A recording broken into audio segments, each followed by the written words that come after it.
pada berkumpul semua nih kita. Oke. Ya, oke. Jadi Kak Faisal mungkin boleh di-sharing dulu karena kita sudah jam 8. Oke. Ya, kita start aja gitu ya. Boleh. Ngobrol santai aja. Jadi Ya. para peserta silahkan ya. Kalau misal mau nanya langsung, it's okay, gak apa-apa gitu ya. Di tengah-tengah pembicaraan, gak masalah gitu ya. Tema yang akan kita bahas judulnya 1000 cara untuk menerbitkan tulisan ke penerbit ya, agar tulisan tidak sekadar menjadi tulisan. Kayak gitu. Ini mulai agak rame nih ya sekarang pesertanya. Oke, Kak Faisal, ya ini ganggu malam-malam nih. Tadi Santai. sehat banget ya. Oke, ya. Sambil ngopi lah ya, mantap. Santai aja yang lain juga. Iya, boleh. siap. Ini yang lain, nggak ada suaranya katanya. Gimana nih?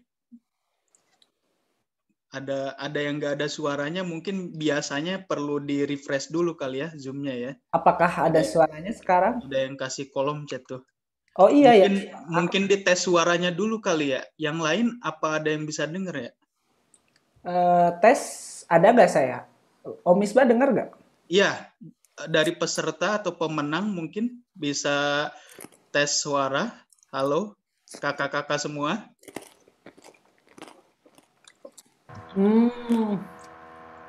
Oh, bisa.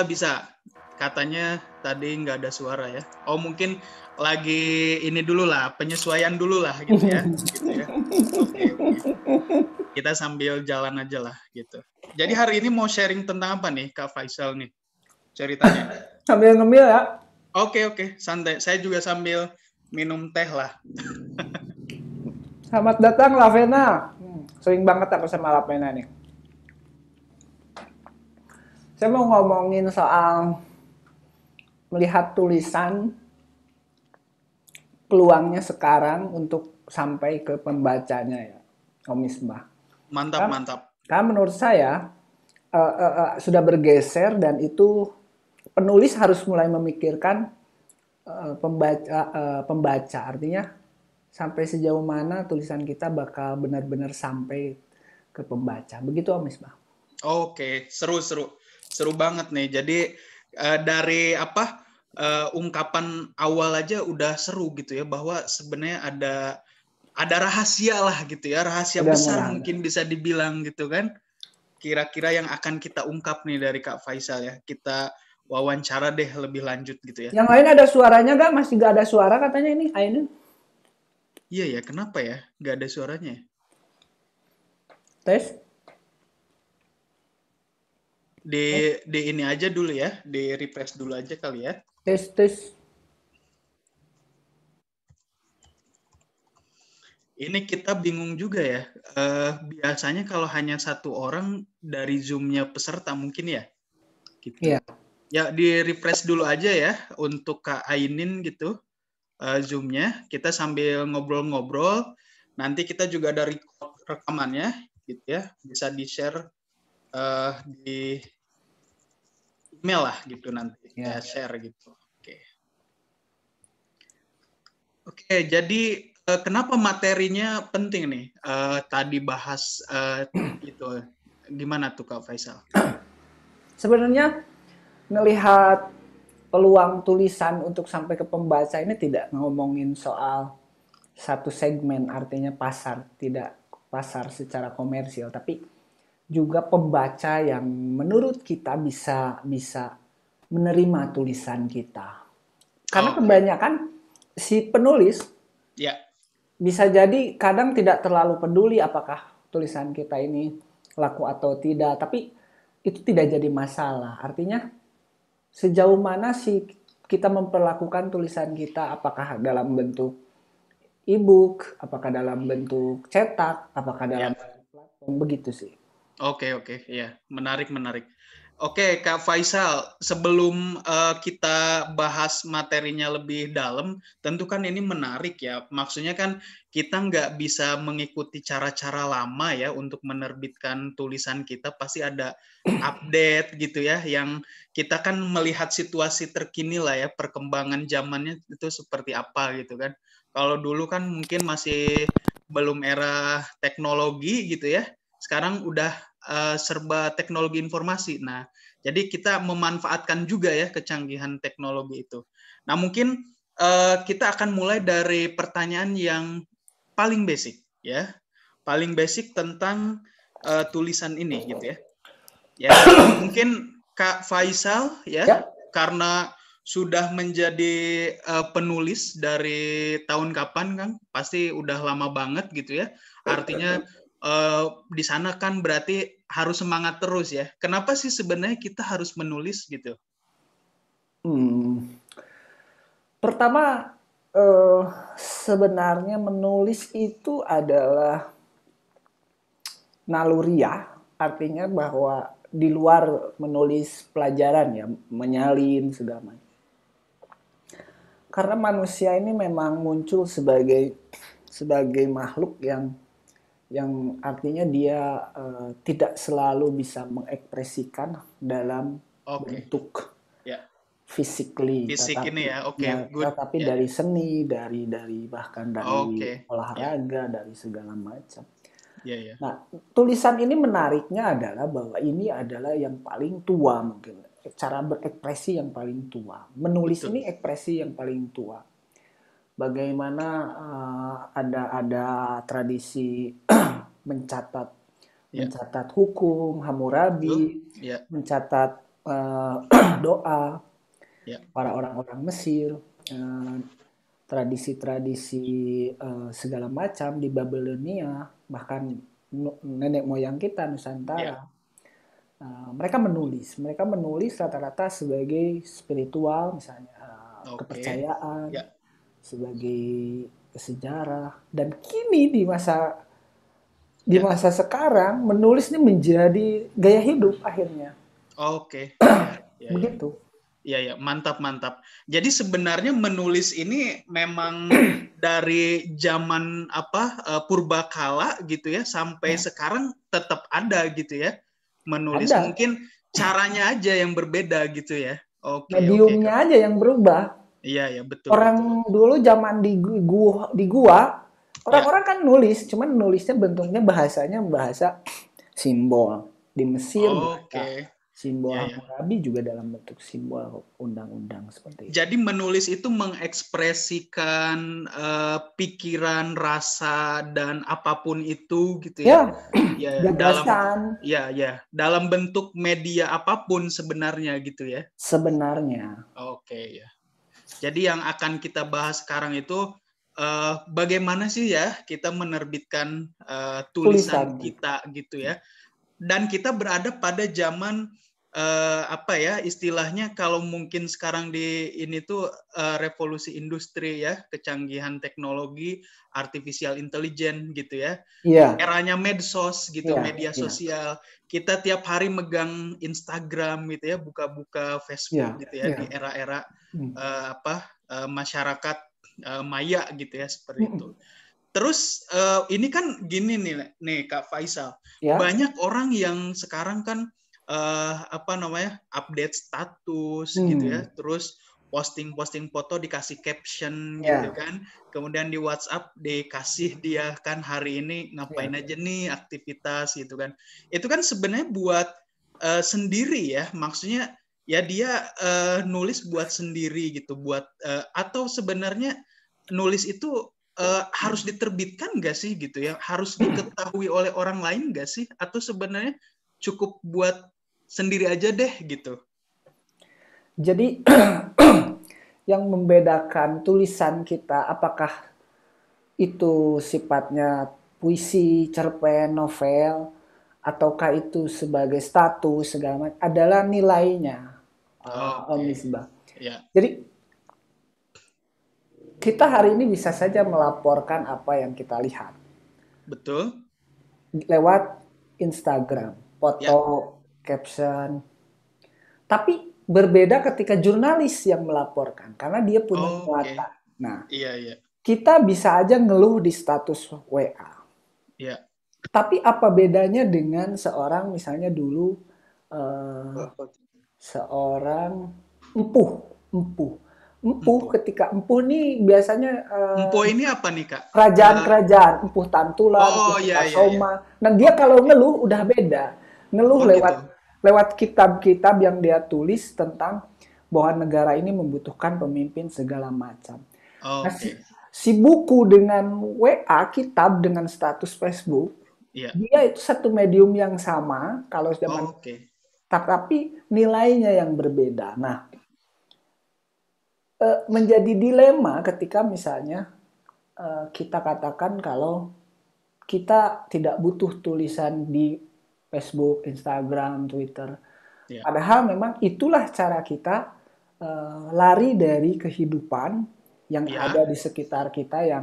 yang mama, papa, pacar, istri, Ya. suami, Ya, kakek, nenek. pokoknya mumet lah gitu Ya ya. itu Larinya ke sana ke kita ya. sana. Iya, betul, betul. Tetapi kalau tulisan cerpen, dia bukan mumet ke sana, tapi dia memotret kemumetan itu, keruwetan itu dalam sebuah cerpen untuk apa? Untuk jadi kaca. Oke. Iya, Kaca iya. bagi siapa? Bagi pembaca-pembaca sebelumnya. Iya, Orang iya. bakal bisa berkaca. Silahkan berkaca ini yang saya tulis. Nah, di status, di caption, orang nggak bisa berkaca. Pembaca nggak bisa ngelihat sesuatu di sana. Oh, nggak bisa ya? Nggak bisa. Nggak Karena bisa. itu Oke. curahan. Iya, iya. Aku bisa melihat sesuatu dari karya-karya pemenang 50 besar ini. Dari cerpennya. Ada Iya. orang gelisah, ada orang cemas, ada orang Betul, betul, betul. bahagia, ada orang Iya. sedih. Dan itu adalah cermin. Beda dengan caption, Twitter, Iya, iya. Instagram, segala macam. Begitu, Om Isma. Oke, oke. Menarik nih ya bahasan kita. Jadi ini menambah inilah ya pengetahuan kita juga gitu ya. Ya, Jadi ternyata maknanya lebih dari sekadar apa hanya menulis singkat gitu ya, ya, atau mungkin katakanlah ya biar ikut-ikutan deh gitu ya. ya, ya, Ini lagi. Tapi ada ini juga ternyata ya di sana cermin gitu ya. ya. Jadi semua apa yang dirasakan oleh orang itu bisa kita pahami ya lewat tulisan Tulisan. gitu ya. Salah satunya cerpen itu tadi ya. Cerpen-cerpen Makanya para peserta. di lomba menulis cerpen ini gitu ya, Ya, para pemenang gitu ya, para peserta juga mengirimkan sebenarnya cerminnya mereka gitu ya, kurang lebih ya. Oke, oke. Seru-seru. Ini para peserta kita makin tambah banyak nih, Kak Faisal ya. ya, Saya mungkin say hello dulu nih bagi yang silakan, baru silakan. gabung ya. Jadi yang baru gabung, nanti kalau misal mau nanya, silakan di Langsung aja. tengah-tengah. Jadi kita nggak ada sesi kayak silakan kita masuk ke sesi pertanyaan, tidak seperti itu. Jadi kita ngobrol santai aja ya. Malam mingguan kita ya. Malam Malam mingguan, mingguan Mas. bareng Kak Faisal nih. 90 menit yang santai tuh. Jadi Iya, betul, sambil betul. kayak denger Sambil podcast boleh. sambil apa? Sambil Sambil, ngopi, sambil minum ya, teh silakan boleh gitu ya.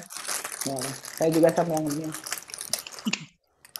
Ngemil kacang ya, ngemil biskuit. Tempe. Oke, Kak Faisal, lanjut Ya, lagi ya boleh. pertanyaannya gitu ya. Kalau kita berbicara tadi tulisan cerpen gitu ya.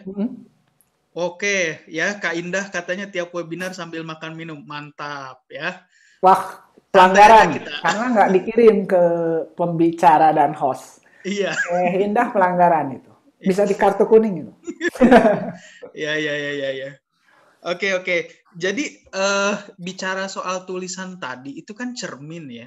Maksudnya banyak perasaan-perasaan orang lain yang tadi juga di awal disinggung nggak semuanya bisa mengekspresikan dalam fisik gitu ya, dalam apa orasi atau dalam komunikasi bicara gitu. Tapi melalui tulisan gitu. Nah, kemudian dari makna tadi, dari cermin tadi gitu ya. Itu sebenarnya wajib nggak sih kita terbitkan gitu ke orang banyak gitu loh? Menarik, ini pertanyaannya tajam. Sorry nih kalau tajam. Gak apa-apa, bagus. Iya, iya. Teman-teman sekarang sebenarnya mengalami gejala gegar budaya, teman-teman. Gegar budaya ini adalah satu sisi di kehidupan nyata bisa jadi dia sangat pendiam. Tetapi di media sosial tiba-tiba dia sangat brutal. Oke. Nyinyir segala macam, Ya, ya, ya. Dan ini memang sering terjadi ya, saat ini memang real kita kejadian terus tiap saat gitu ya.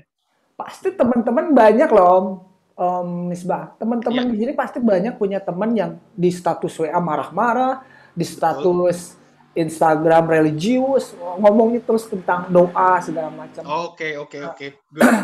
Itu apa coba? Itu adalah gegar budaya bahwa satu sisi orang harus tahu apa yang dia pikirkan. Dulu saya catat, saya Ya. masih ingat dulu orang nggak mau diarinya dibaca. Oke, Mas ya, malu-malu ya. malah Malu-malu. bahaya. Di situ kan banyak banget rahasianya. Diari itu paling nggak mau. Tapi Iya, iya, sekarang iya. dia itu bergeser ke sebuah media, platform, Instagram, Facebook, Twitter, WA. Kemudian diekspos.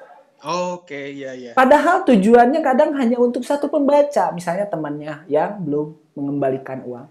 Iya, iya, Ada iya. ya temanku pinjemnya semangat, bayarnya nggak Oke. semangat. Jadi Padahal itu jadi buat satu ya. orang. Jadi semua orang jadi tahu gitu ya. Semua orang dipaksa harus tahu. Oke. Iya, iya, iya. Nah, apakah itu salah? Itu sebenarnya gejala, fenomena, kata Oke, Misbah. oke. Iya, iya, Nah, iya. jadi tulisan yang harus diterbitkan, makanya saya selalu punya punya kesepakatan dengan orang-orang di sekitar saya yang saya sayangi. Saya sesedih apapun, punya masalah apapun, rumit segala, punya masalah dengan teman, saya nggak bakalan expose di media sosial. Karena itu Oke. bukan medianya. Oke, oke. Tapi saya akan menuliskan yang layak diterbitkan. Apa? Ya tadi, sebuah tulisan yang punya nilai. Cerpen, puisi, novel, Ya. esai, lukisan, ilustrasi, seni-seni seperti itu dia punya nilai. Oke, oke. Iya, iya. Gitu. Jadi tulisan yang punya value ya, yang Hmm, punya nilai ini gitu ya. ya, Itu adalah tulisan yang sangat bagus kalau kita terbitkan ya, kita iya, publikasikan agar orang lain ini apa namanya banyak yang tahu lah ya gitu. Nah, ya, ini menarik nih Kak Faisal, ada ya, pertanyaan dari Kak Ainin nih ya. katanya. Termasuk real story nggak katanya gitu? Real story boleh.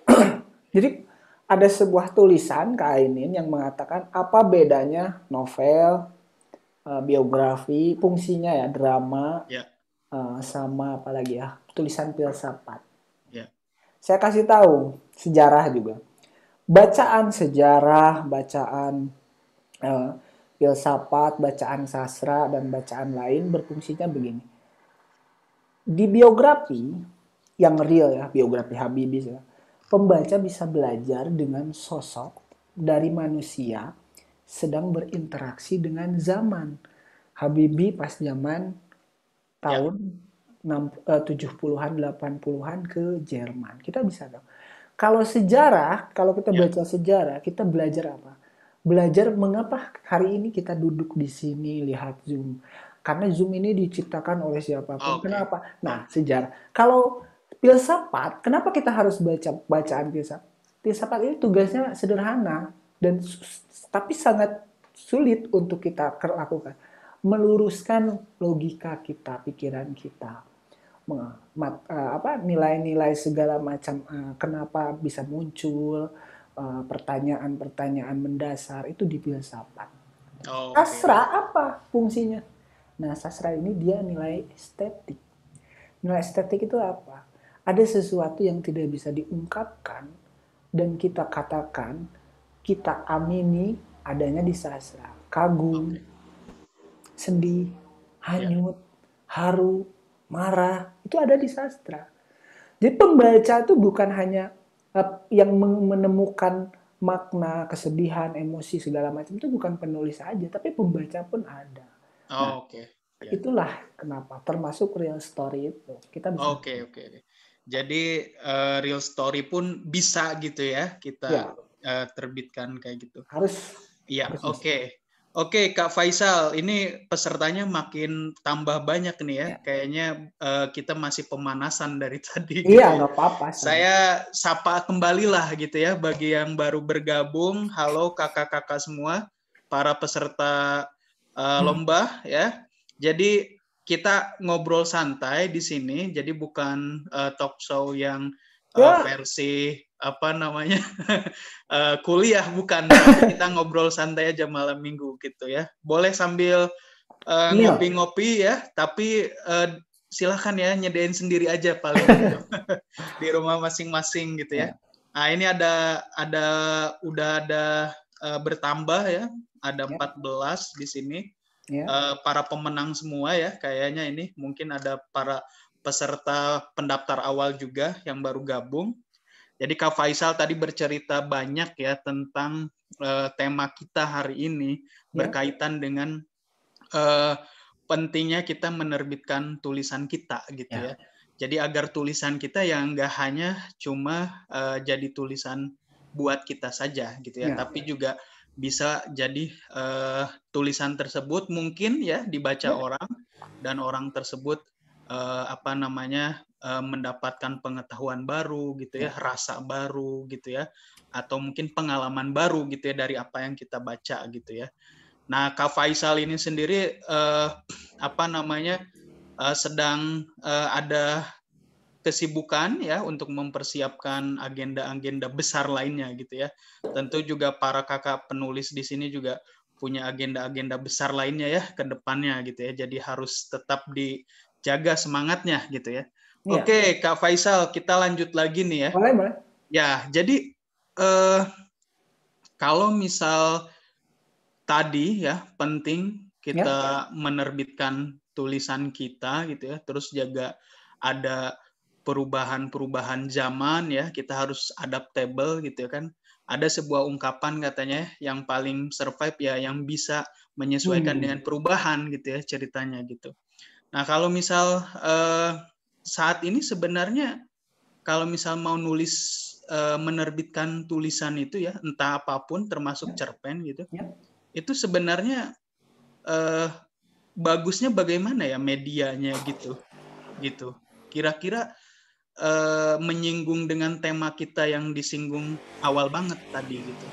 Apakah sebenarnya kalau misal kita nerbitin tulisan di penerbit terus dicetak, kita lari ke toko buku, itu masih bagus nggak sih gitulah? Atau sebenarnya ada cara lain gitu? Sebagian masih mempertahankan pada tradisi, sebenarnya itu pun tradisi kontemporer ya, buku cetak tuh tradisi kontemporer masa kini, meskipun sekarang agak kegeser dengan buku elektronik ya.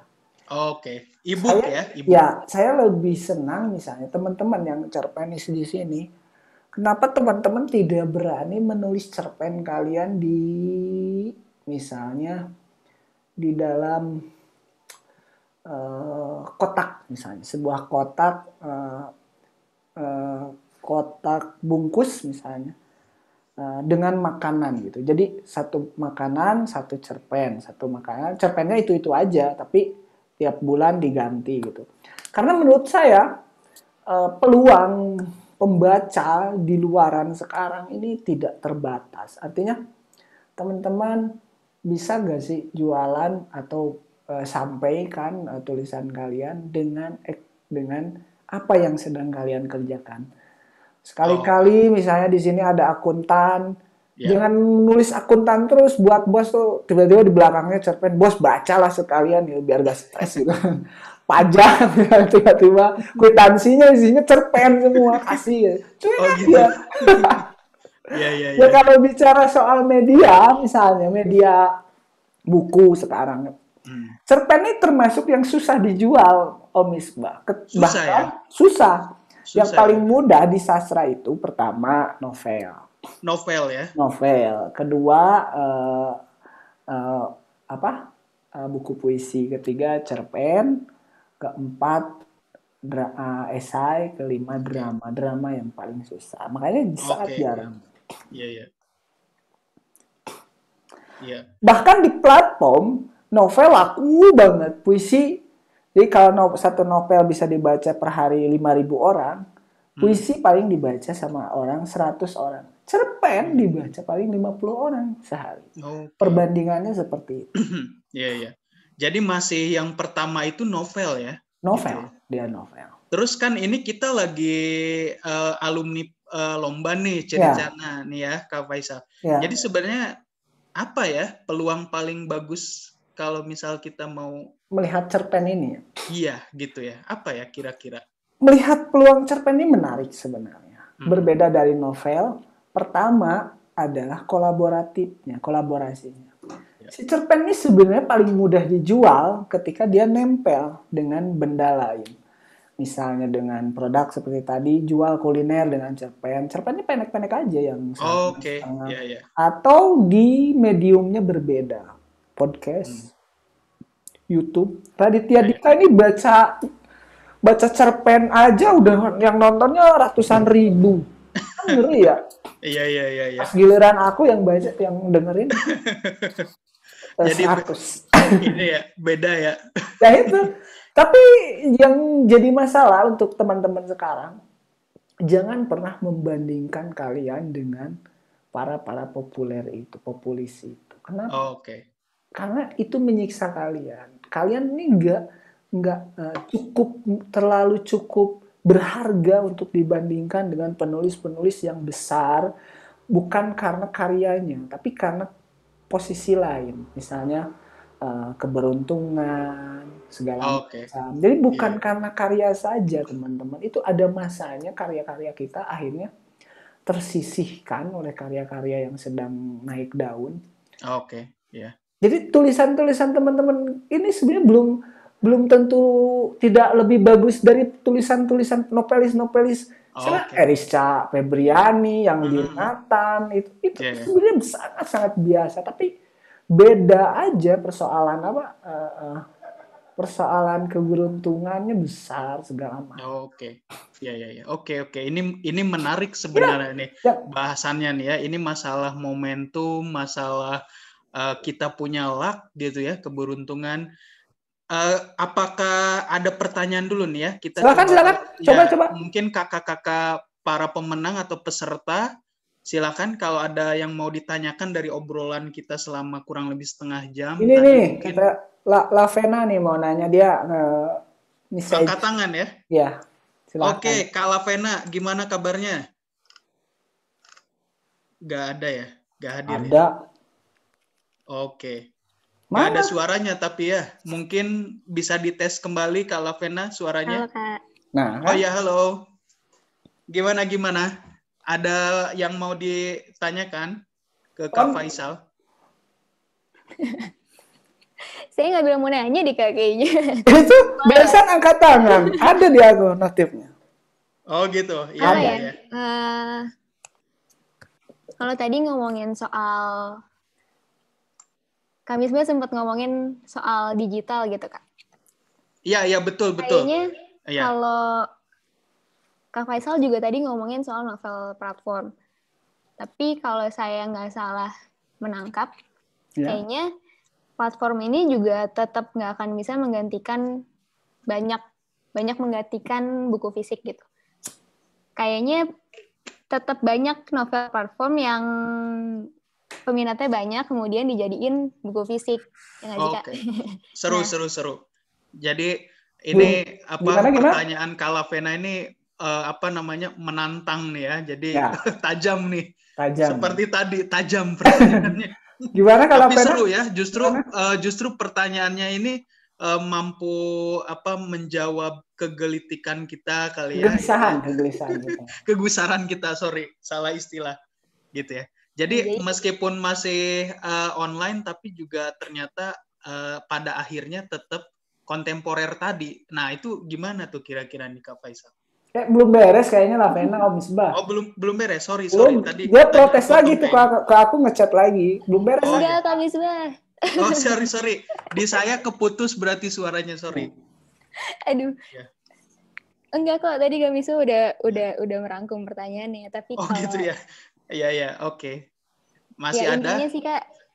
Ya.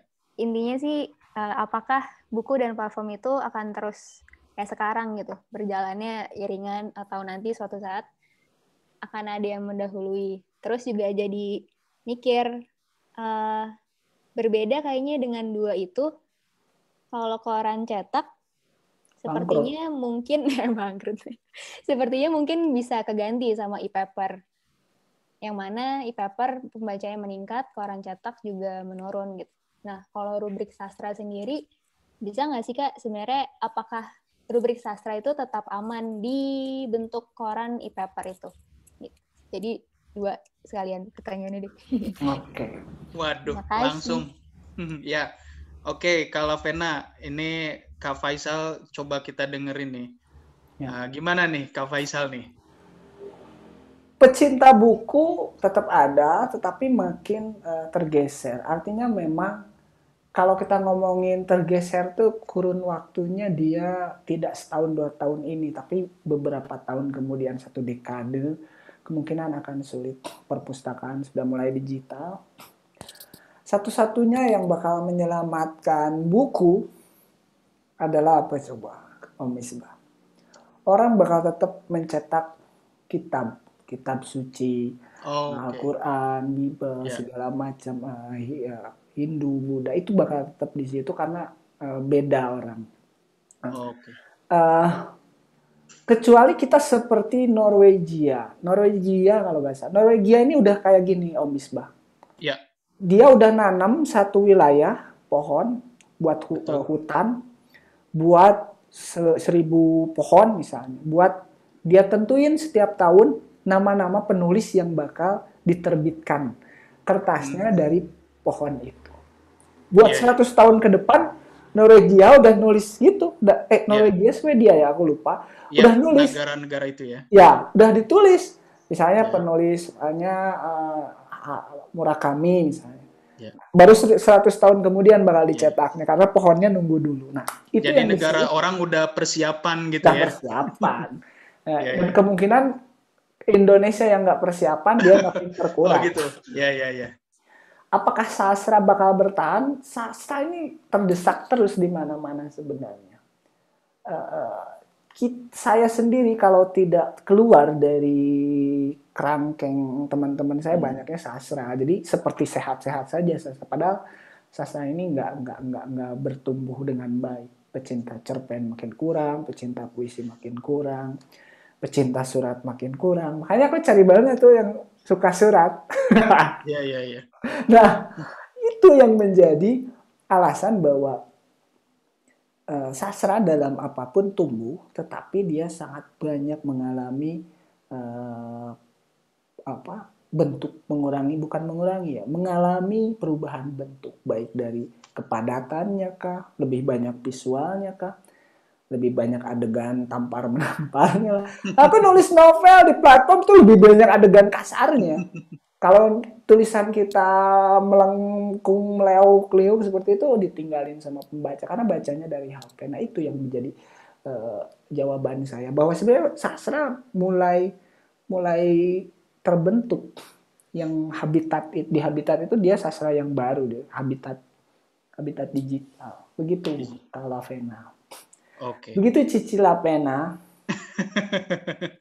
Kalau Vena gimana? Ada ini lagi ya yang kira-kira didiskusikan atau ada tanggapan mungkin ya? Kita sambil kayak ngobrol biasa aja kali ya, cuma platformnya dipindahkan ke Zoom aja gitu ya. On cam dong. Kakak-kakak yang lain mungkin bisa sambil di on kamera dan kemudian mungkin bisa kita sambil ngobrol-ngobrol, ada pertanyaan langsung aja gitu ya, kita mengalir aja gitu.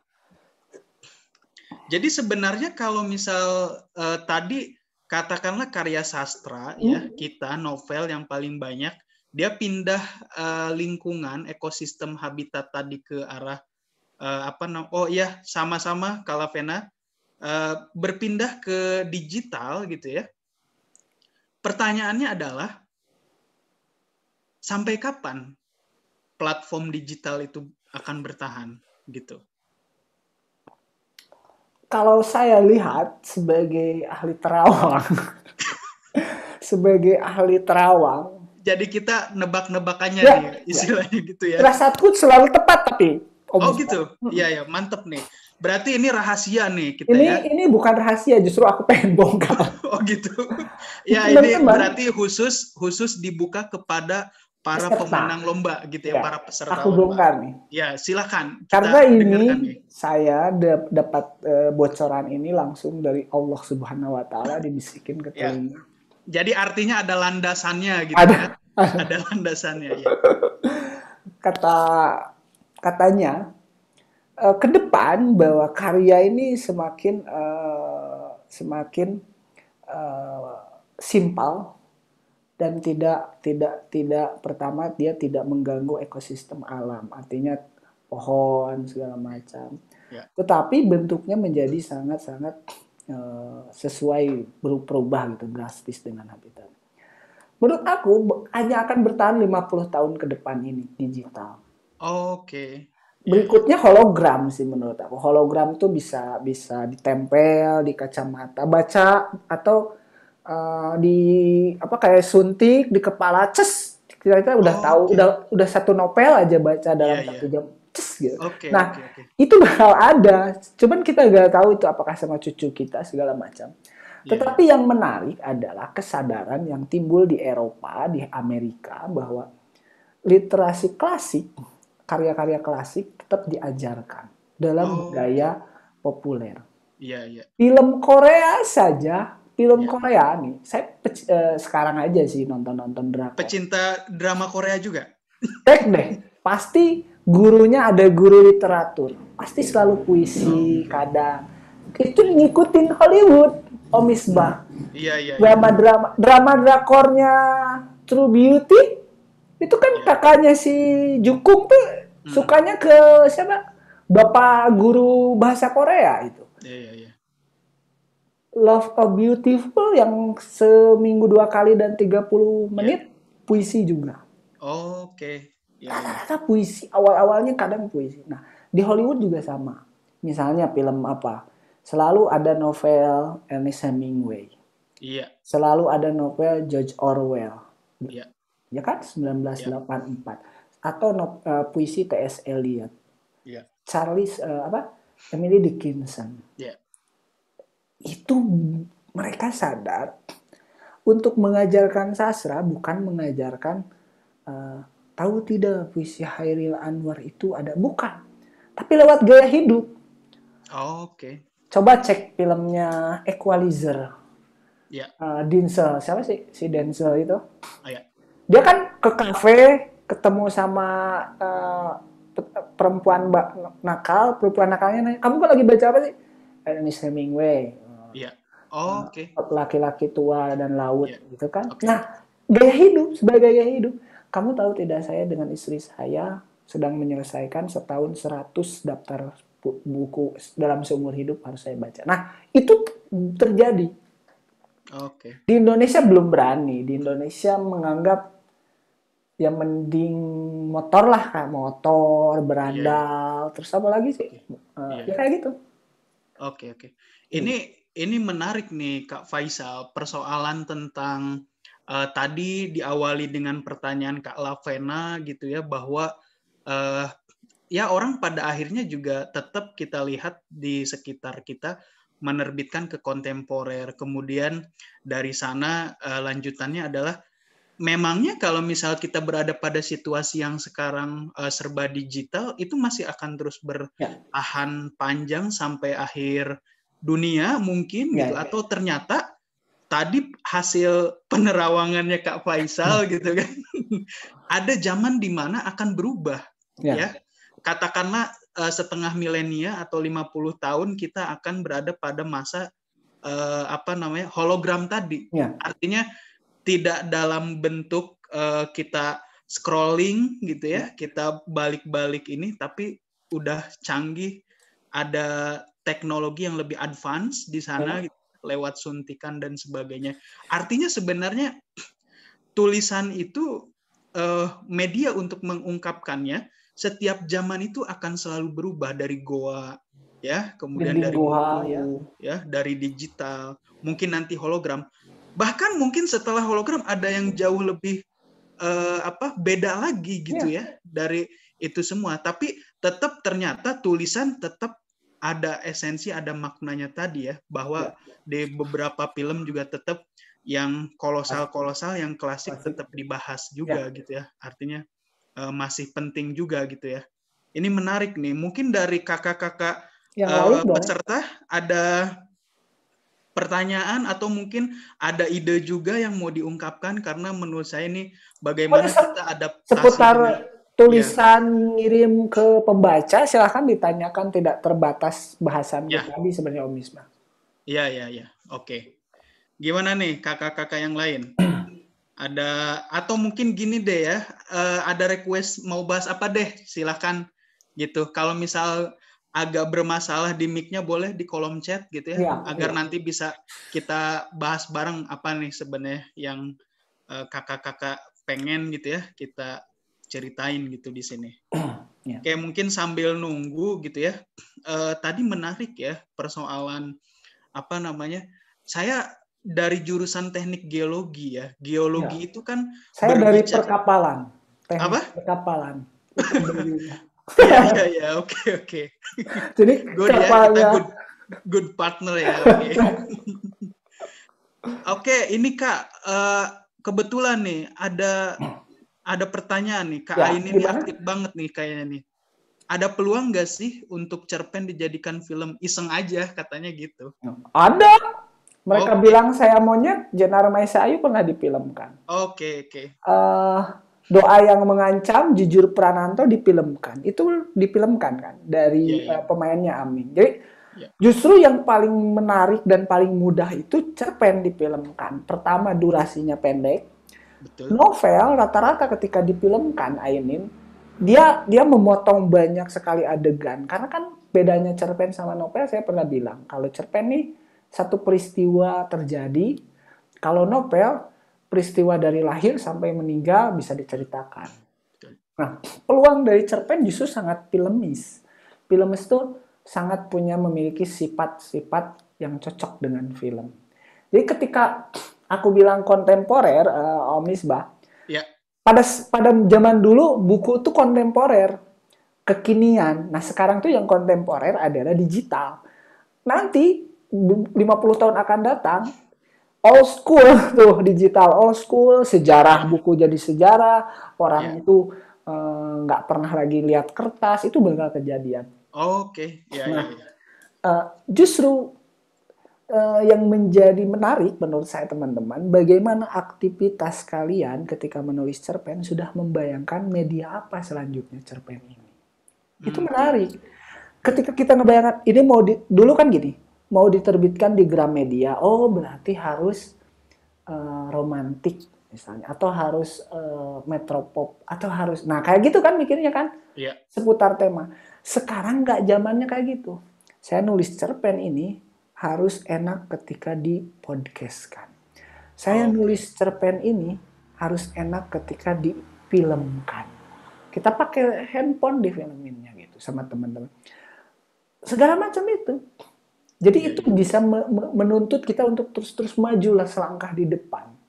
Nah, masalahnya anak-anak sekarang nih ketika menulis mereka nggak sabar untuk menemukan media apa yang cocok untuk diterbitkannya. Begitu Om Misbah. Good ya. Bagus sekali nih ya. Pertanyaan yang bagus dan juga jawabannya menarik nih ya. Menarik terus ya Om Misbah nih. Ya. Apa? Kita memang menarik Om Misbah, jadi tenang. Iya. Oke. Siap. Jadi Kak Faisal siap menjawab semua diskusi, semua pertanyaan gitu ya. Jadi di sini juga yang sharing tidak hanya kita berdua ya. Teman-teman yang lain juga harus sharing. Juga mau sharing gitu ya. Mungkin dari cerpen hasil tulisannya ada yang mau diceritakan, it's okay gitu ya, gak apa-apa gitu. Maksudnya karya-karya teman-teman cerpen hampir kalau 50 besar sih aman ya Om Misbah. Ini beberapa peserta lain. Saya tuh pertanyaan kalau saya jadi juri ya. Mengapa harus cerpen yang terinspirasi oleh drama Korea, oleh sinetron, oleh film? Teman-teman ini kebanyakannya gitu. Cerpen kalian terinspirasi oleh sinetron, oleh drama Korea. Tapi justru sebaliknya harusnya kalian yang nanti bakal menginspirasi mereka. Ya. Karena apa? Karena mediumnya berbeda. Ya.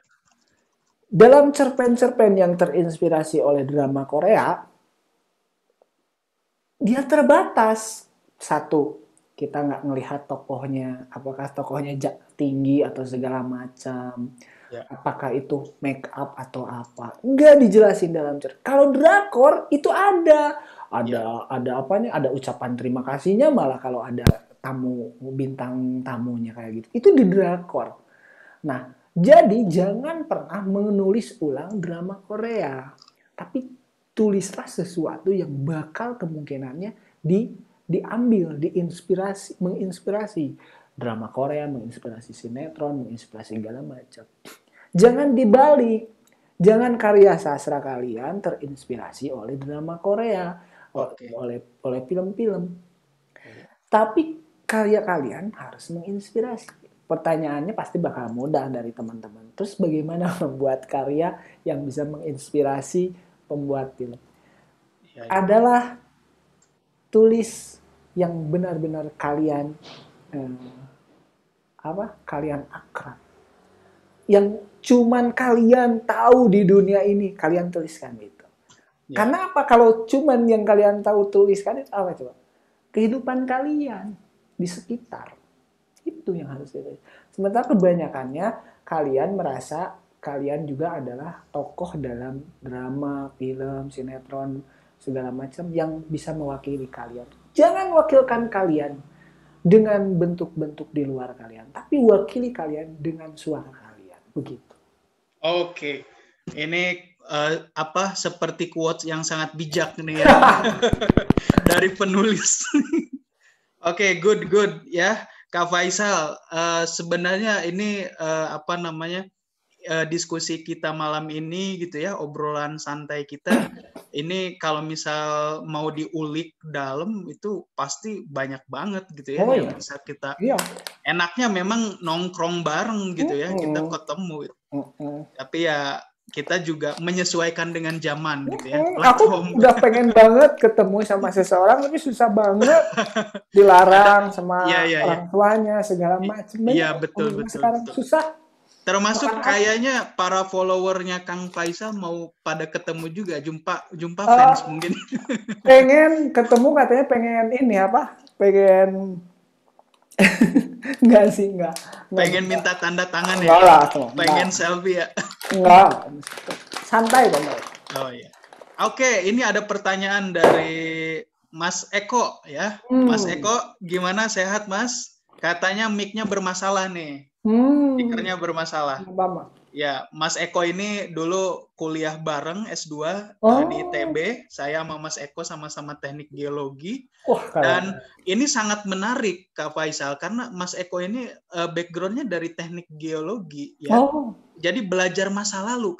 Kalau mau tahu tuh geologi itu belajar masa lalu, belajar batuan yang umurnya ratusan juta tahun, miliaran tahun, kapan bumi terbentuk gitu kan. Tapi bisa berhasil menjadi juara harapan 2 nih di lomba cerpen ini gitu. Artinya kan kalau teman-teman, kakak-kakak peserta, pemenang tahu, ini novelnya gak dikasih tahu sama jurinya. Siapa penulisnya gak dikasih tahu. Jadi kita benar-benar yang dikirimkan ke juri itu ya novelnya itu novelnya aja. Pesertanya nggak kita kasih tahu. Artinya kita lakukan ya agar lebih fokus pada apa sih yang ditulisnya itu, cerpennya itu memang layak atau tidak gitu ya. Nah, Mas Eko ini ada pertanyaan nih gitu ya, karena mungkin background dari teknik geologi gitu ya. Tadi berbicara masa lalu gitu ya. Nah ini ada chat juga nih dari Mas Eko. Terjebak cinta masa lalu juga nggak? Ya bisa Mas, bisa jadi Mas. Ini nih pertanyaan dari Mas Eko, katanya tadi kan sempat dibahas soal kolaborasi gitu ya. Nah Mas Eko merasa berat gitu saat menerbitkan buku kalau nggak kolaps dengan penerbit yang lain gitu. Jadi udah gemes aja nih kayaknya gitu ya Mas Eko tuh. Ada 2 event menulis kolaborasi dan segala macam gitu. Ya mungkin ini lebih ke Pernyataan. curhatan lah ya gitu ya. Jadi kayaknya berat deh kalau misal menerbitkan buku nggak kolab gitu dengan penulis itu. Sampai-sampai Mas Eko ada 2 event kolab gitu ya, kolaborasi gitu. Yang itu kelewatan gitu ya, lewat gak ikut jadinya gitu. Problemnya macam-macam gitu, telat info dan sebagainya gitu. Artinya pengen gitu collabs itu. Seberapa penting sih collabs itu sebenarnya gitu ya? Apakah itu mendukung kesuksesan kita untuk tulisan kita diterbitkan gitu? Untuk zaman sekarang kolaborasi itu kunci, Om Misbah. Ya. Kita nggak bisa nego-nego kalau nggak kolaborasi. Pertama, ada kolaborasi sifatnya physically, ada juga kolaborasi inovatif. Inovatif itu bisa dari diri kita sendiri. Mempublikasikan karya kita di Instagram tuh kolaborasi kita dengan teknologi. Mempublikasikan kita di platform juga sama dengan teknologi. Bertemu dengan orang baru, mengkolaborasikannya dengan ilustrasi itu adalah elaboratif. Artinya kolaborasi secara fisik kekaryaan kita. Nah, ingat kolaborasi ini banyak banget macamnya. Bisa dari diri sendiri dengan teknologi, dengan pasar, dengan segala macam. Nah, seberapa penting? Sangat penting karena di zaman sekarang tuntutan itu lebih besar ya. Orang zaman dulu satu masa bisa mengingat memori yang panjang. Artinya apa? Dulu masih selalu ngomongin kayak gini. Dulu mah ya nggak boleh duduk di pintu. Sebelah pintu. Itu kan nasihat. Itu memori panjang. Sekarang memori pendek. Kasus yang baru bakal digantikan oleh kasus yang lebih baru. Dan kasus baru itu menjadi tidak menarik. Hanya dalam kurun waktu 1 minggu. Gaya joget TikTok yang baru akan digantikan oleh goyangan pinggul yang baru. Iya. Itu yang disebut dengan masa sekarang adalah memori pendek. Memori orang pendek. Ya. Karena cepat diganti. Kalau dulu enggak, ini kenyataannya. Dulu selalu ngomong pasti seperti itu. Makanya kalau kita setelah menjadi tua banget, kita bakal ngomongin masa lalu kita. Nggak hanya orang geologi aja. Ya, betul. Tiap orang kata begitu. Terjebak cinta masa lalu, wajar Mas Eko. Kadang ya kita sadar sesuatu itu berharga ketika kita udah ngelihat di belakang kan, dari depan. Nah, yang ingin saya sampaikan di sini mungkin Om Misbah takut lupa, mungkin ingat. Bagaimana kebiasaan kita, rutinitas kita dalam menerbitkan tulisan kita juga mengasah keahlian kita. Nah, ini penting. Saya misalnya menulis di Instagram itu untuk mengasah seberapa jauh saya tidak berjarak dengan perkembangan minat atau interest orang-orang terhadap karya. Saya nggak bisa ngelatih menulis puisi yang bagus di Instagram, nggak bisa. Karena ketika nulis puisi ya saya di kamar, saya tulis di laptop atau ditulis tangan. Tapi ketika di Instagram adalah melatih sejauh mana kalau saya menulis sebuah karya yang dekat dengan zaman masa-masa sekarang. Usia saya sudah tua 34. Sementara masih muda. Itu masih muda itu. Ya, dibandingkan 23 jauh lah. Oh iya. Iya. Nah, artinya apa Om Misbah? Om Misbah aja muda loh. Beda banget sama beda berapa gitu sama.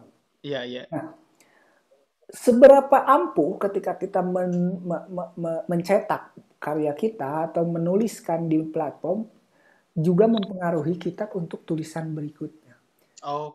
Jangan lepaskan tulisan tanpa kalian setelah itu melihat kembali apa kekurangan yang sudah dilewatkan. Oh, dulu tulisan saya kurang bahasanya dipahami. Oh, dulu gaya bahasanya masih sangat sederhana. Oh, nah itu harus ada di dalam mental penulis sekarang. Iya. Oke. Iya. Ini menarik nih, Mas Eko. Sayang nih kalau misal speakernya nyala, seru nih Mas Eko pasti pertanyaannya Pertanyaannya ini Bisa tajam-tajam. ngebom pertanyaan. Bisa meledak kita satu ruang Zoom. Iya. Mas Eko sehat selalu ya, Mas Eko. Amin. Iya. Amin ya Bang. Oke, kakak-kakak yang lain? Oh iya, gatel katanya pengen ngoceh. Teh Desi, silakan. Ya, oke, ada Kak Desi ya. Gimana? Baru login juga, kita ngobrol santai ya. Oh iya, ada pertanyaan, silakan Kak Desi. Silakan. Hati-hati di jalan ya. Oke, selamat malam. Malam. Sebetulnya pertanyaan saya lebih ke lebih ke teknis sih. Nggak apa-apa.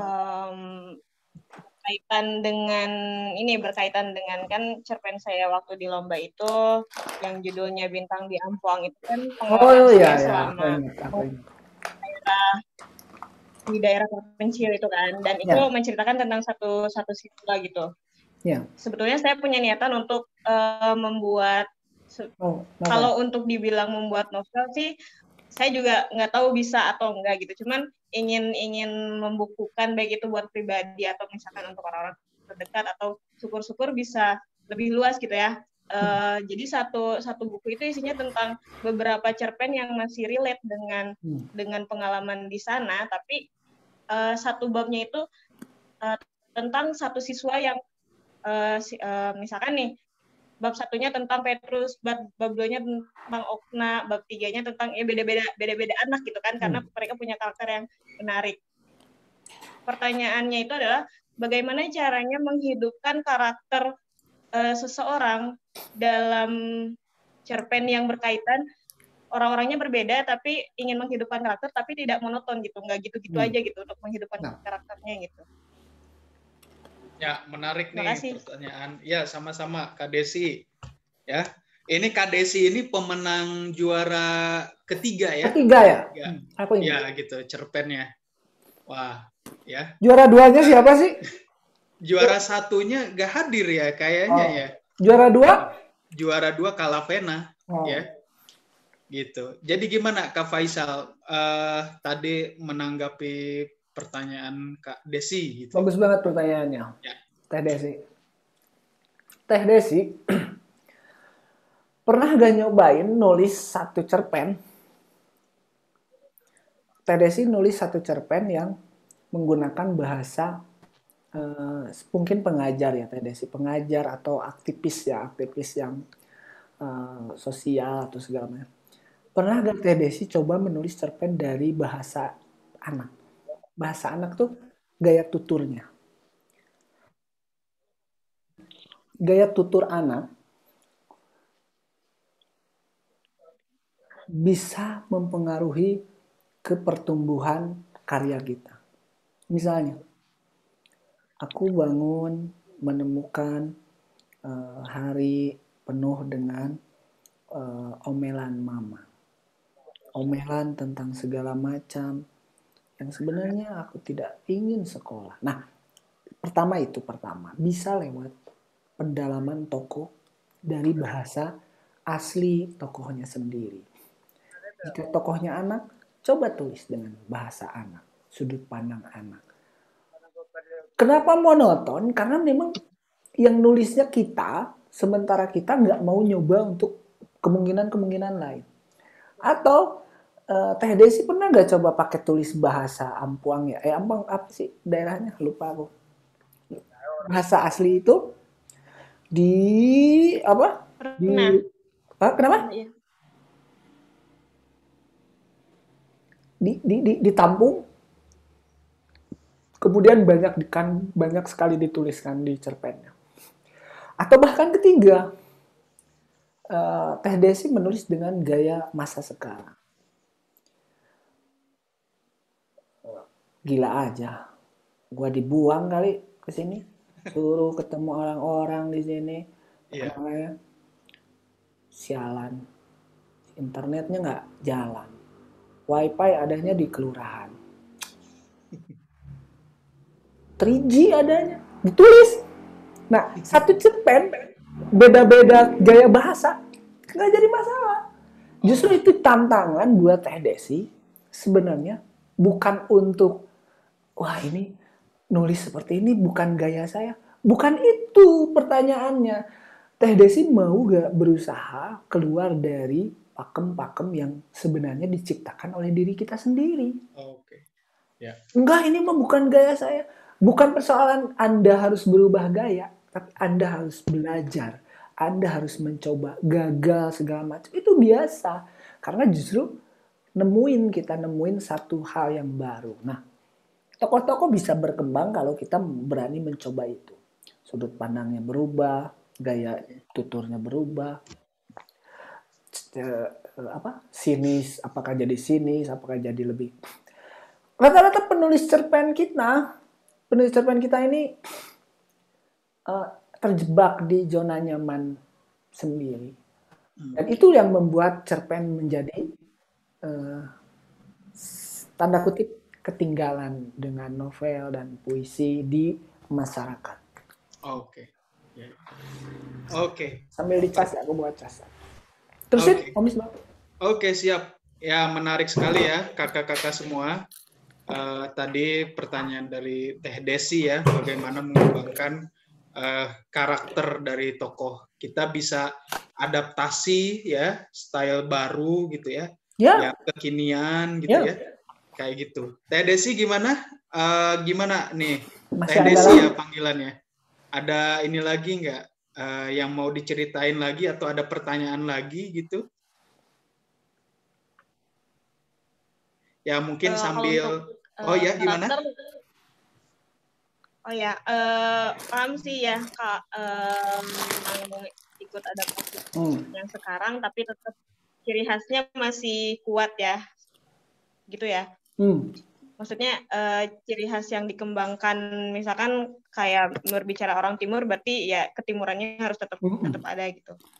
Kalau untuk sebetulnya kesulitan kedua saya itu adalah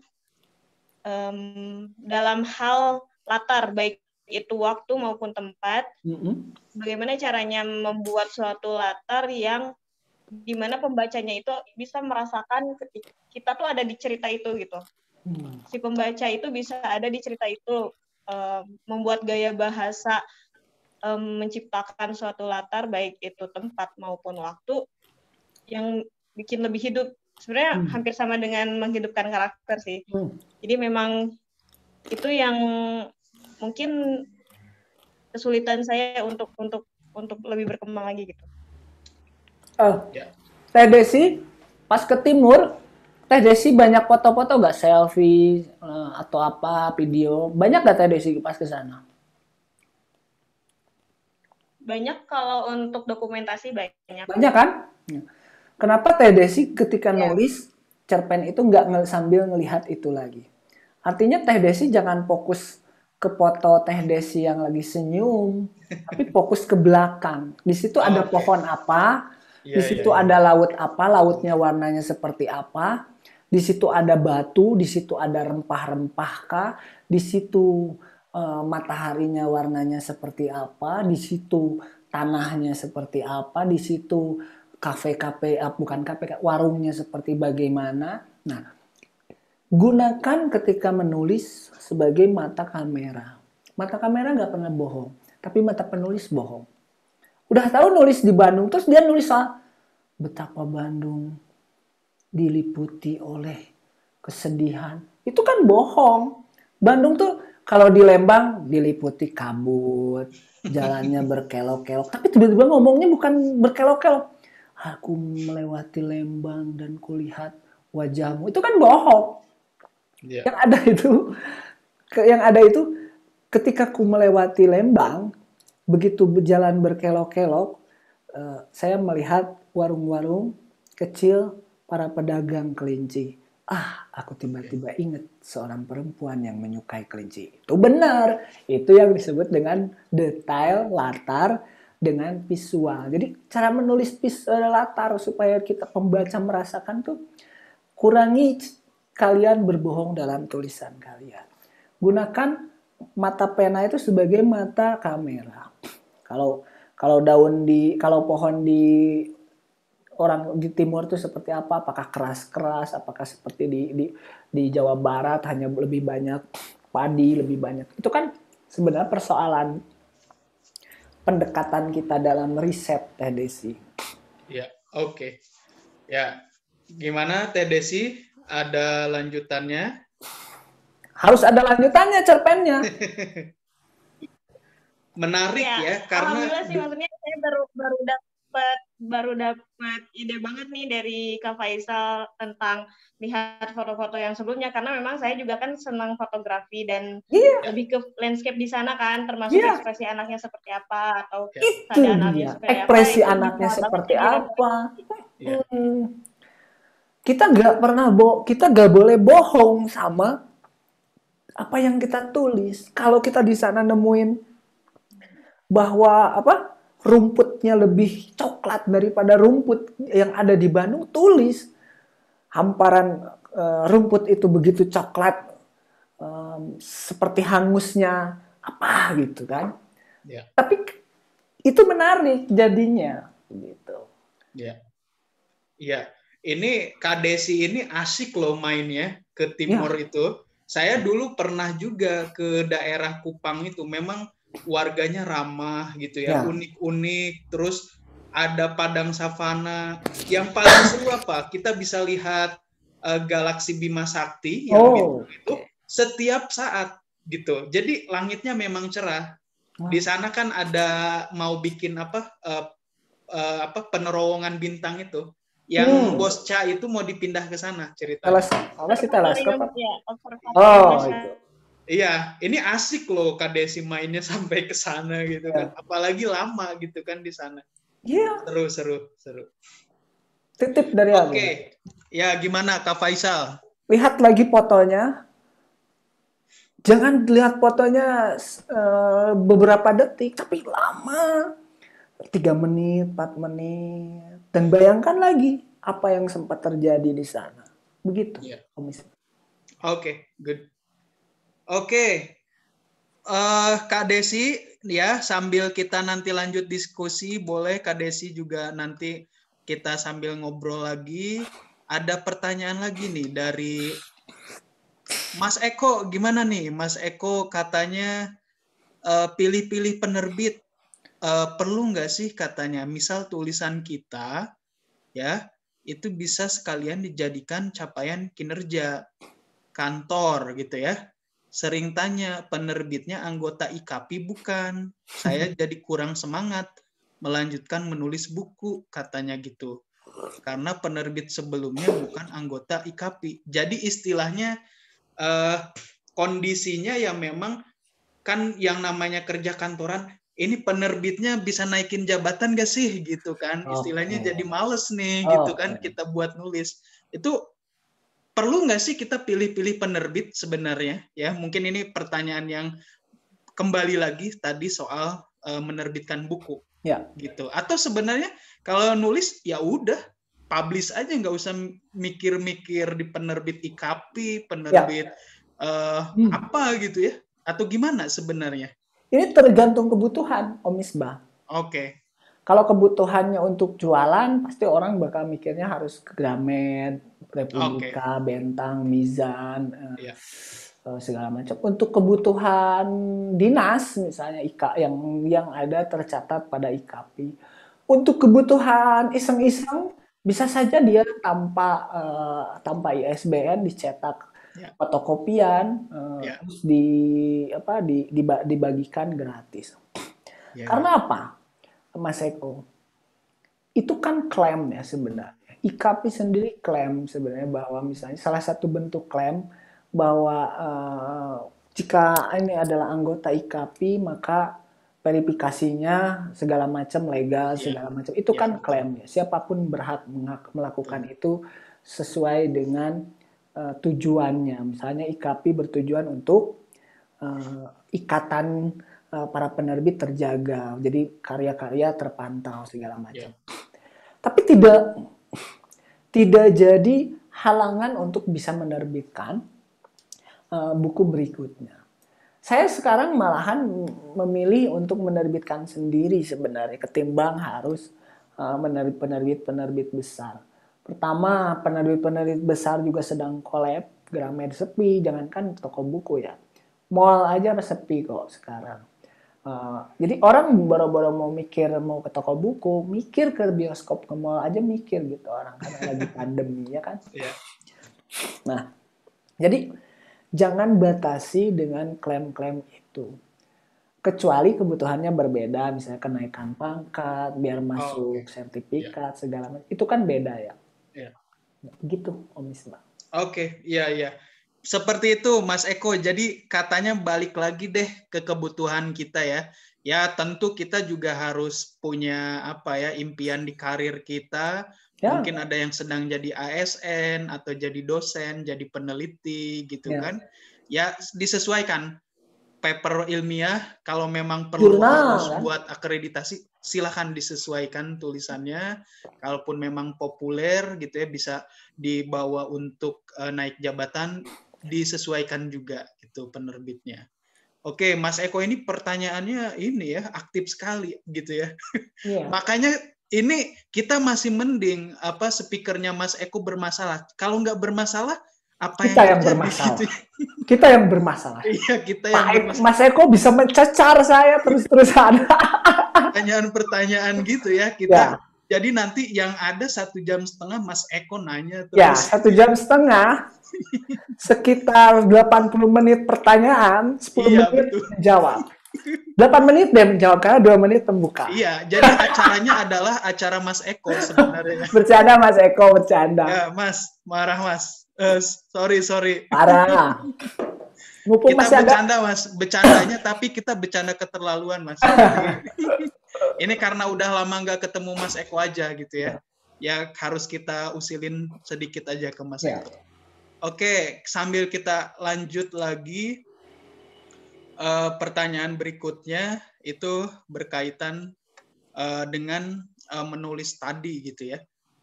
Saya sebenarnya menangkap idenya tadi, sebenarnya menulis itu sama ya, kayak ya katakanlah di bidangnya Mas Eko tadi teknik geologi, kita harus juga adaptable dengan teknologi ya.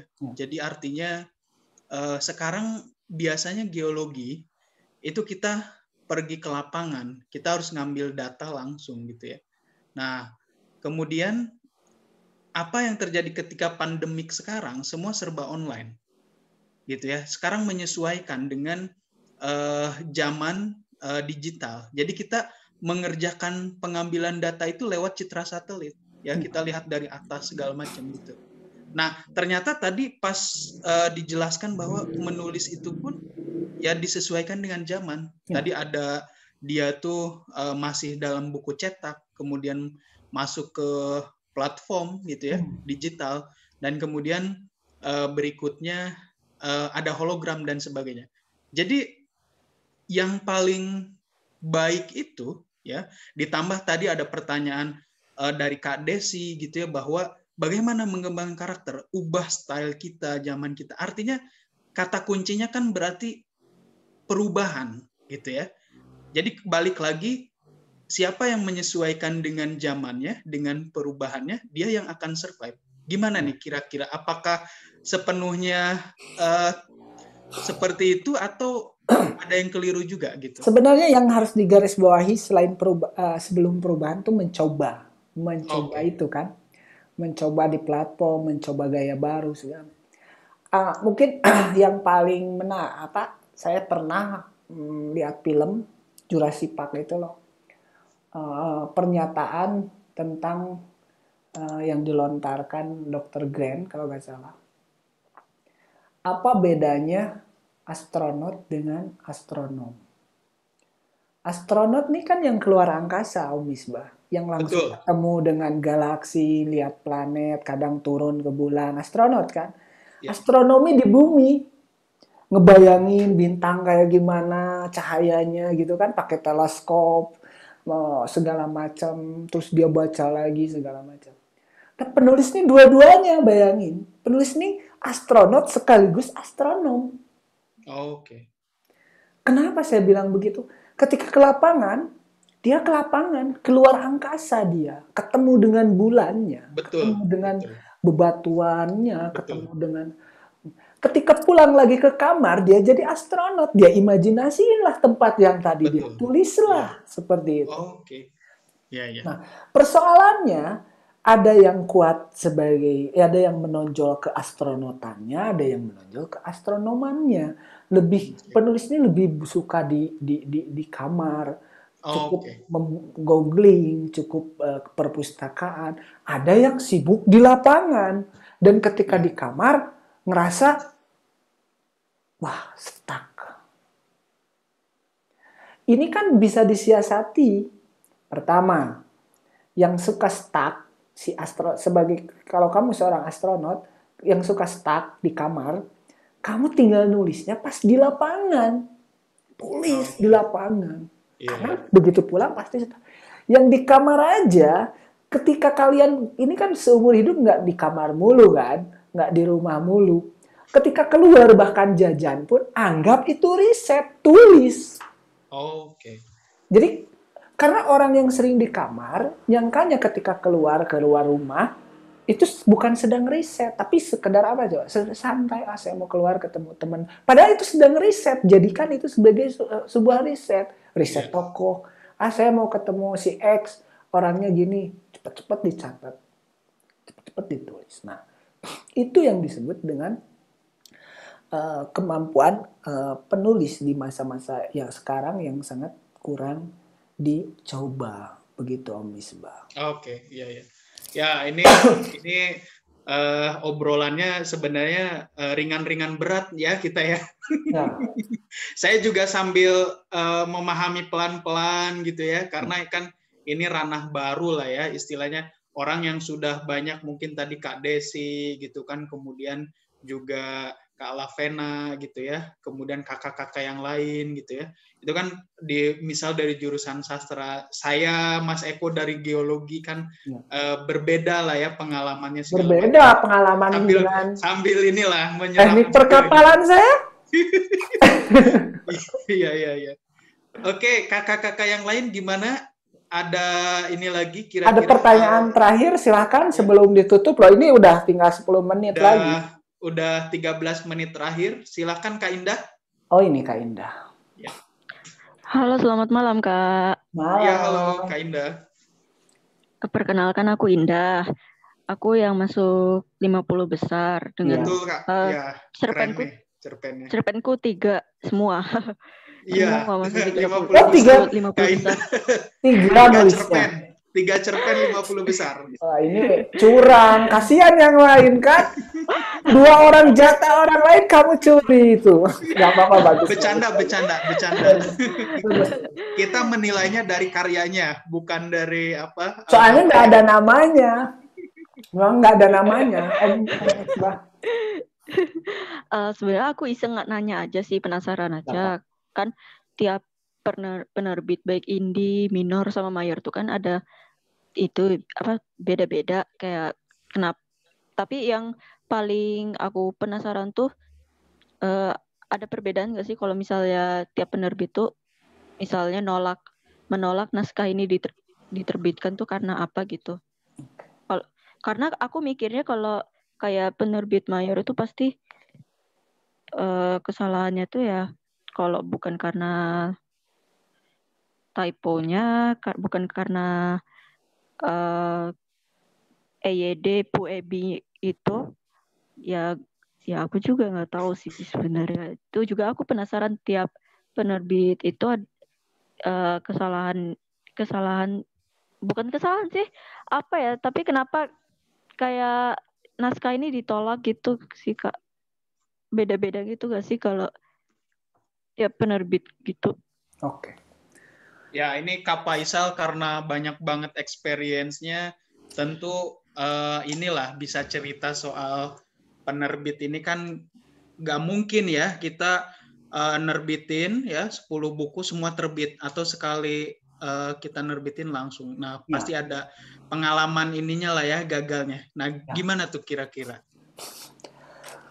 Mbak Indah, kalau kita ngomongin soal penerbit mayor, Gramet, Republika, Mizan, kalau saya harus jujur lebih banyak saya pun ditolaknya ketimbang diterimanya penerbit besar. Pertama apa? Pertama satu hal yang harus kita ingat dulu adalah mereka kebanjiran naskah.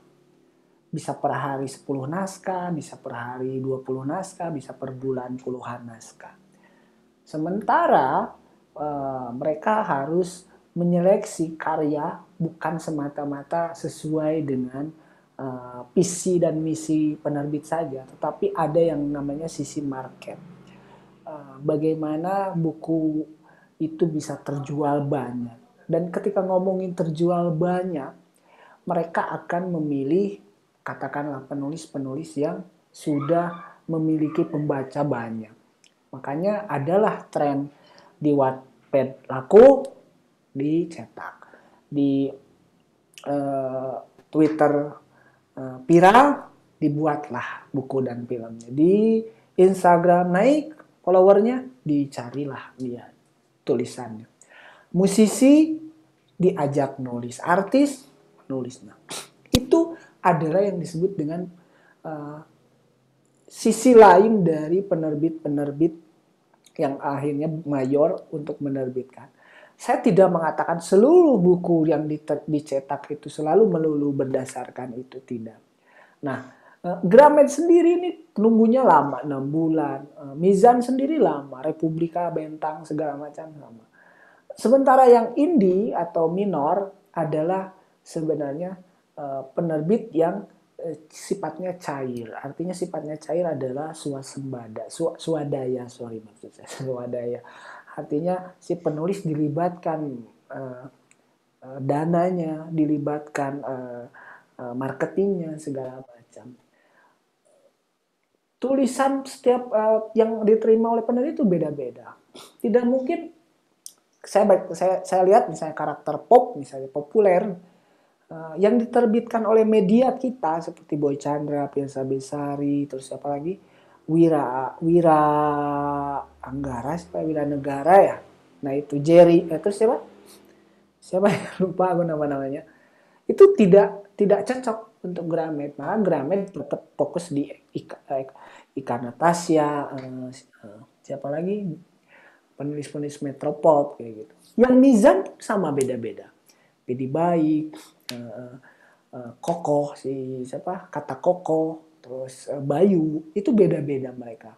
Nah, untuk mempelajari itu tidak semudah dalam kurun waktu 2 bulan, 3 bulan. Artinya untuk mempelajari gaya, misi, kecocokan naskah kita dengan satu penerbit itu sangat lama. Setelah cocok, belum tentu mereka tertarik karena melihat apa coba? Karena melihat peluang memasarkannya. Tiba-tiba yang kita tulis trennya bergeser. Dulu trennya apa? Novel-novel yang kental islaminya. Makanya ada ayat-ayat cinta, poligami. Itu geser. Diganti. Udah nggak bakalan laku. Artinya masih ada sih yang nulis itu. Habibur Rahman Siraji ini udah nggak laku sebenarnya, ya nggak selaku-lakunya Habibur Rahman, nggak selaku-lakunya tetap laku sih. Cuman dia udah bergeser sama apa coba? Sama traveling. Maka muncullah siapa? Bukan sama traveling, sama spiritual, sama kisah-kisah Zero to Hero. Siapa sih yang nulis Laskar Pelangi? Kok aku tiba-tiba Andrea Hirata, Bangka, segala. From Zero to Hero udah nggak laku, ku traveling.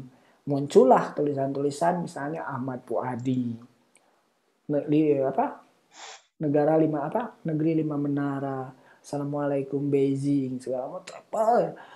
Itu mulai digeser. Sekarang tiba-tiba muncullah karya-karya seperti misalnya balik lagi ke karya-karya keluarga, konflik-konflik sederhana, Terelie udah geser nih sekarang. Balik lagi ke Begundal Berandalan, Pidi Baik, Milea, Dilan. Itu sekarang udah geser lagi. Bakal kayak gitu. Sementara kita ngejarnya lagi musim Milea, wah kita nulis mafia, baru aja belajar kita dalam waktu 3 bulan, 6 bulan, setahun. Ternyata trennya udah berganti, penerbit bakal nolak. Jadi artinya ketika kita mau menerbitkan tulisan, kalau mengikuti tren dari penerbitnya, kita bakal ketinggalan. Kalau kita tidak cepat adaptasinya. Jadi daripada seperti itu, Mbak Indah, lebih baik menulis tanpa dulu memikirkan penerbit besar, penerbit kecil, tapi memikirkan apa coba? Tulisannya dan sampai ke pembaca. Orang tuh dulu nulis tuh kenapa menyenangkan? Karena satu, tujuannya dibaca oleh pembaca yang tepat. Surat misalnya, asal dibaca sama orang yang kita surati, enak. Makanya di Amerika zaman perang surat tuh laku. Kalian sering lihat film perang kan? Pasti selalu ngomongin soal surat. Surat dari anaknya ke ibunya, dari suami ke istrinya, dari kakak ke adiknya. Nah, itu yang disebut dengan dasar esensi terbitkan. Terbitkan itu apa? Siarkan. Siarkan itu apa? Kabarkan. Kabarkan itu apa? Suruh orang lain membaca. Seperti itu, Pak. Oke. Menarik sekali nih ya pertanyaan dari Kak Indah dan juga jawaban yang seru dari Kak Faisal ya. Ini obrolan kita nggak akan selesai nih. Iya. Kalau kita nggak batasin waktu nih. Jadi buat kakak-kakak semua ya, jangan lupa kalau masih seru ya, pengen dapat update soal tips trik menulis gitu ya. Gimana sih bagusnya kita mengemas tulisan, apa yang menjadi tren saat ini gitu ya. Kemudian kiat-kiat hal menulis lain itu pantengin aja Instagramnya Kak Faisal. Ya. Faisal_Syahreza, betul ya? Iya. Di sana banyak banget. Event-event juga banyak ya. Termasuk Kak Faisal katanya nanti mau ngasih promo besar-besaran. Katanya ada teater ya, rencana bulan depan gitu ya. Kolaborasi dengan Australia gitu ya. Jadi sekarang sedang menyiapkan sebuah pertunjukan besar gitu ya. Sedang menyiapkan surat saya. Serius. Ya. Surat yang harus bagus. Pokoknya nanti ya kita lihat aja tanggal 27 Februari betul? Ya, insya Allah. Ya, kita saksikan ya. Jadi buat kakak-kakak semua, karyanya sangat luar biasa. Terima kasih atas partisipasinya di Ujung Destinasi. Pantengin terus juga IG-nya acara di Ujung Destinasi telah sampai ujung waktunya. Semoga ujung perkataan saya tidak berujung pada kata salah. Semoga ujung ini bukan ujung kesempatan, segalanya ujung. Terus aja ya, di looping ya ujung. Nggak ada ujungnya. Oke, Kak Faisal, terima kasih banyak sekali untuk malam hari ini, malam yang sangat hangat, penuh inspirasi. Kita saling berbagi. Semoga ikatan kita.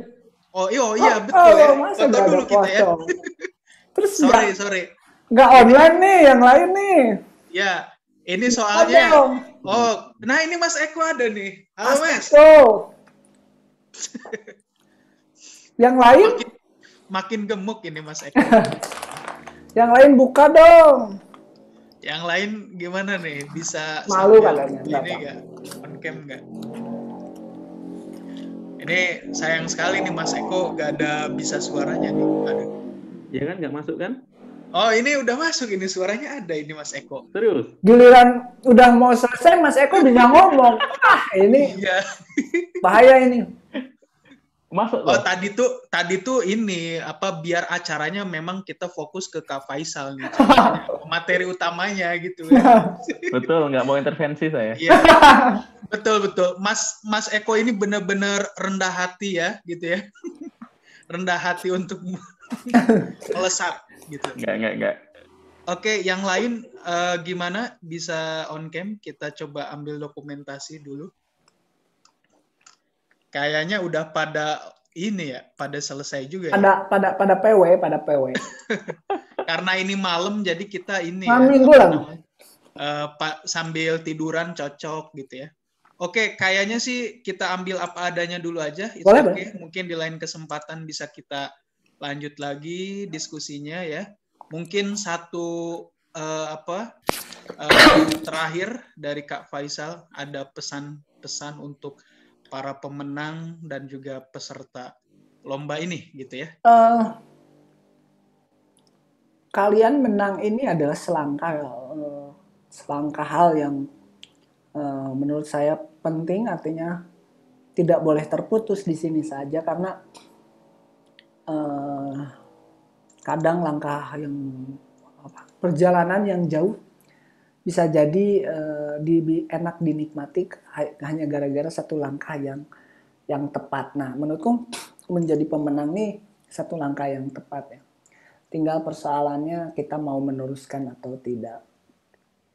Percaya diri harus diutamakan. Begitu Kak Misbah. Iya, luar biasa sekali malam ini. Terima kasih banyak ya, utamanya Kak Faisal yang telah berbagi banyak nasihat dan berbagi hasil terawang di depan gitu. Mas Eko, terima kasih atas pertanyaan-pertanyaan tajamnya ya. Kak Vanessa, terima kasih. Kak Ana, Kak Siti, Kak Lavena, Kak Ainin, Kak Delia, Kak Febriani, Kak Syarah, Kak Indah juga. Kemudian ada Kak Desi tadi ya, dan juga Kak Atika, serta para kakak peserta yang sudah live duluan atas kehadirannya. Mari lanjutkan sesuai agenda masing-masing gitu. Okay. Ya, selamat malam semuanya. Assalamualaikum. Waalaikumsalam. Dadah. Dadah. Izin live ya.